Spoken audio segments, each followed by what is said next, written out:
colleagues were silent about the former Biden administration failure to vet Afghan evacuees. Instead of coming clean, the Biden administration dismissed and failed to answer my oversight request. Not a peep from my colleagues about these massive vetting failures. The Department of Homeland Security Inspector General confirmed these vetting failures. Senator Blackburn.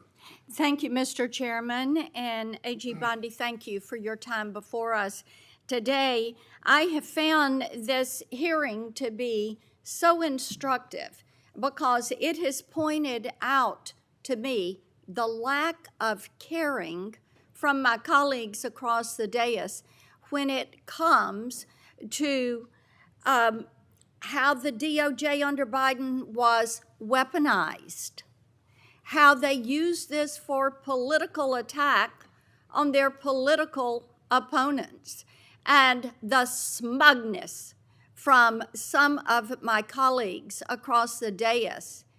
I think they enjoyed it. I think they wanted it to continue.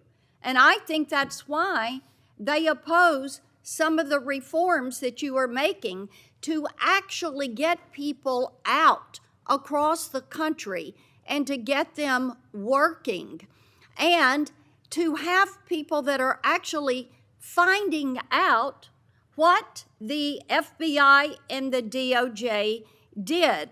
You look at what happened with Crossfire Hurricane and the way some Democrats tried to blow that up and make it some big issue and all about Donald Trump and the accusations, and of course, they've been proven wrong. You look at what has happened, what we're finding out about Arctic frost, and the way we were surveilled, and the way Senator Graham, Senator Hawley, and I, we don't know what all they got. We don't know who all they tracked. But to tap our phones, to pull that data for these wireless companies to have allowed them to have that, and for them to use it in their investigations, how disgusting is that? And their attitude and lack of concern about the weaponization of the DOJ. I've had a couple of colleagues who have been so concerned about some bureaucrats at the DOJ and the FBI being fired. You know what? If they did wrong, not only fire them, prosecute them.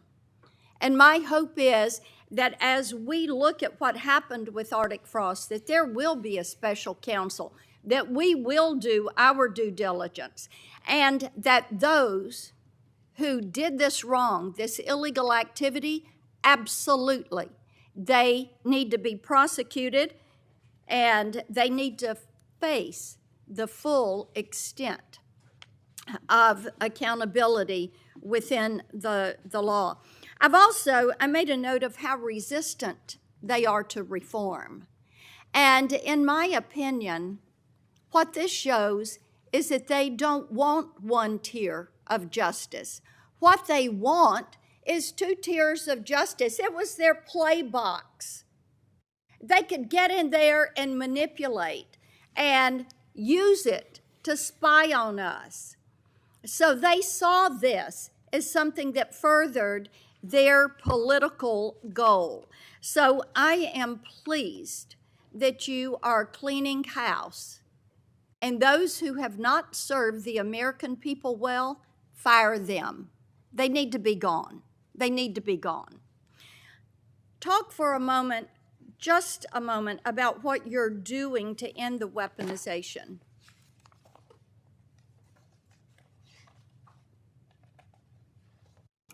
Senator Blackburn, the weaponization against you and your colleagues should greatly concern all of us. It should concern Democrats. It should concern Republicans. Yet, we don't see that. There was a two-tier system of justice under the Biden administration. We're learning that every day. We saw Jack Smith weaponize the Justice Department against Donald Trump. We saw the Biden administration weaponize the entire Justice Department, all of the law enforcement agencies, against Donald Trump, against his family members, against his friends for years and years, and that weaponization is over. No one is above the law, and there is a one-tier system of justice in this Justice Department. And we that's what we will appreciate that. continue to do. We appreciate that. And, you know, having vice-chaired the president's transition in 2016, as you remember, there was surveillance that took place on the transition and on the transition team. So this is not the first time, it's the second time. And shame be to those that have furthered those lies and what James Comey did to this country, what Christopher Wray allowed to happen to this country. I want to talk to you about Memphis, the Memphis Safe Task Force. And you, President Trump, Director Patel, the work you're doing there is really quite amazing. I had pulled those latest stats, and we had 503 arrests with the FBI task force in July and August. We've added, with your Memphis Safe Task Force, just last week, 321 arrests, 83 firearms that were seized, 7 missing children that were recovered, 28 known gang members have been arrested, and the list continues to grow. We've also gotten over 120 federal indictments.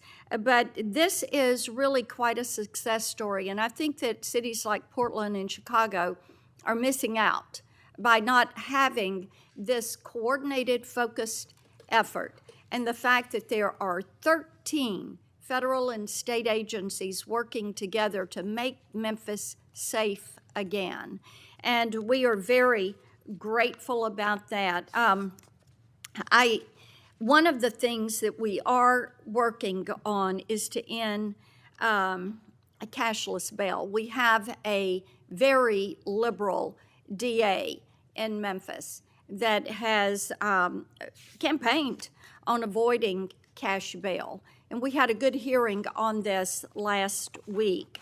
And we have legislation, Representative Stefanik and I have legislation that would end cashless bail in D.C., and then also would remove funds from jurisdictions that practice cashless bail. Touch on that and the importance of having cash bail for that accountability, keeping those criminals off the streets. Yeah, Senator Blackburn, first to Memphis. I was in Memphis, as you know, a few days ago with Secretary Hegseth, and we had about 1,100 officers from at least 13 agencies working hand in hand. Your Memphis police officers care. They want to be out there doing their jobs. And what we said is we have federal law enforcement officers now who have their backs. They were thrilled to have us there. The mayor, Paul Young, is working well with us. Of course, Governor Lee was there. You have been a champion of this. Senator Haggerty has been a champion of this. You both, before I was sworn in as Attorney General, you both brought this problem to my attention. You talked to Director Patel, and Director Patel was on the ground right away in Memphis attempting to make Memphis safe. But we knew we needed so much more than that. He put a huge dent in the problem. But Memphis's crime is through the roof, the highest violent crime rate in the entire country. And that's why we went to Memphis. And Memphis has welcomed us. It's an iconic city. And we want to continue to work with Memphis. And we're going to do that just like we did here in D.C. The citizens have been great working with us. Violent crime shouldn't be occurring in any of these cities. And as you said, I don't understand why Chicago, why Portland, why these sanctuary jurisdictions don't want to work with the federal government. Yeah. Gangs are rampant. Transnational gangs are rampant in these cities because they're harboring them, no longer under Donald Trump. Whether they want to or not, we are going to come in and make it safe for their citizens, whether these liberal lawmakers want to or not. And you know what I said regarding the DA in Memphis? I said, we're going to protect the Memphis police officers. We're going to take every single case federally that we can, because the DA has cashless bail, it's a revolving door, and no one is being held accountable. Police officers are seeing someone arrested, and they're back out on the streets the next night committing crimes.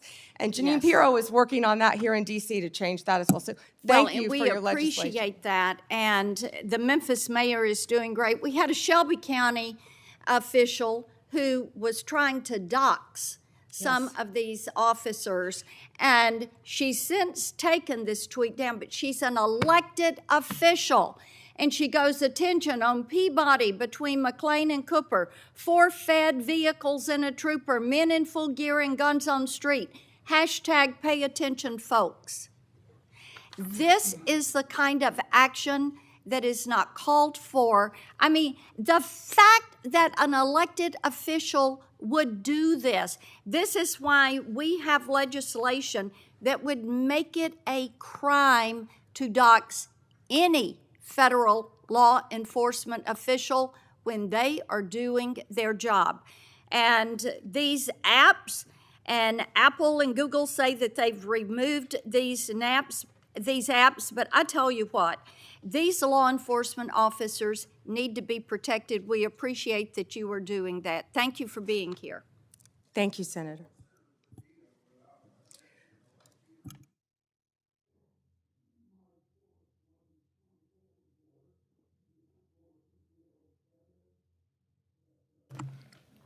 Evidence